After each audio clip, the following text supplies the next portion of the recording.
الحمدللہ رب العالمین۔ Good afternoon. اپنے ملک کی حفاظت کی خاطر دوسرے ملک کے فوجی کو اس کی ملک کی حفاظت کے لیے مار دینے کو جنگ کہتے ہیں۔ یہی جنگ ہے کہ اپنے اپنے ملک کی حفاظت کے لیے لوگ لڑتے ہیں۔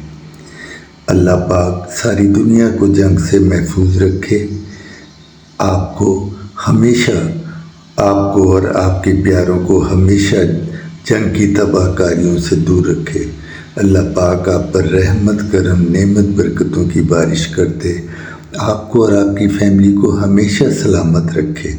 کوئی غم، دکھ، پریشانی، تنگ دستگی، محتاجگی آپ کو اور آپ کی فیملی کو چھو کر بھی نہ گزرے۔ اللہ پاک آپ کے رزق، روزی، آمدنی، وسائل میں بے تحاشا اضافہ کر دے، خوشیاں دے، آمین ثم آمین۔